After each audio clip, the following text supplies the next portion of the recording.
Good morning mga lods! Breakfast. Kamuti. Kamuti pagkaon sa mga pobre. Salamat kay Easter. Tumataba na ako sa kanya kasi tinitikir niya ako. Every morning nagluluto siya sa akin. Laki na ng utang ko sa kanya. Lista sa lista. Sarap. Saan kaya galing niya to? Pag ganito, mga loads, 50 pesos na to sa Pinas na kwarta.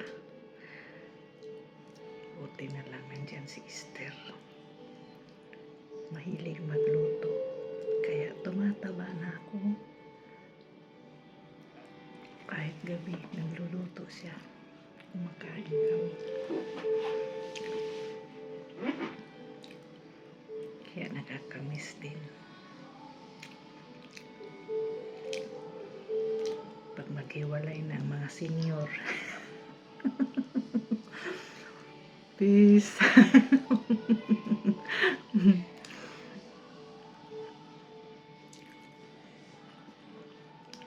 After breakfast, work. Ganito ang buhay ng OFW. Boring. Pero, idaan lang sa kain. Tignan mo yung katawan ko. I don't care. Kaon is life. Sarap. Esther, lutuan mo ko ulit ito bukas. Ang sarap ng kamuti.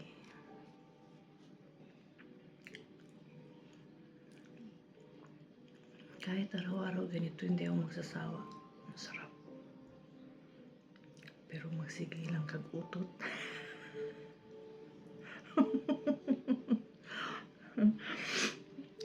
Paano na ito mamaya? Pagkagawa ako ng customer, hindi ko mapigilan, makautot ako.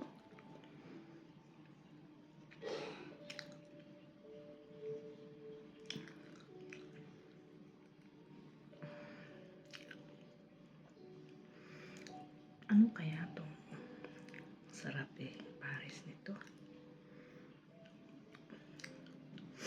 Meron pa akong maraming baon dito. Meron palang nilagang okra. Sarap. Ngaon to guys. Kalami. Lamig kayo guys. Pagkaon sa bukid.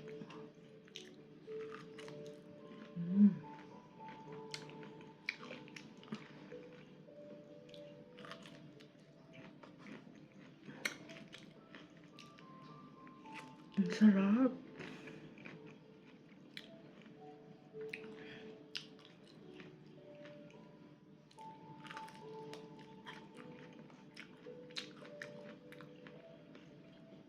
Pobre lang kumakain ito.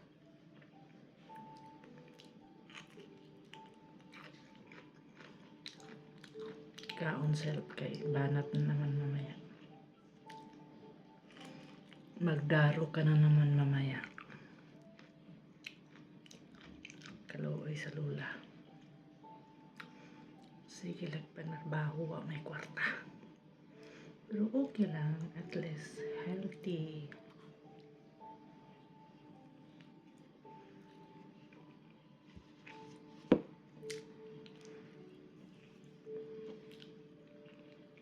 Ang sarap.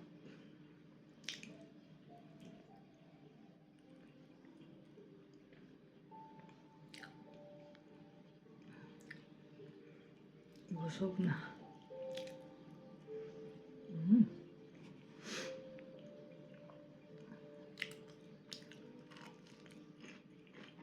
Masarap pala sa usawan, practice. Iba lang ang amoy pero masarap. Sama ng amoy ng patis. Parang isang linggo hindi naligo.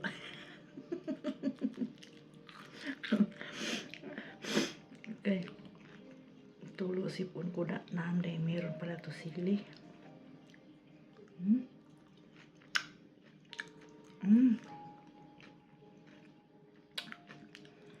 Ang sarap. Mamaya na naman ulit. Busog na ako. Kunti lang ang kinakain ko. Bakit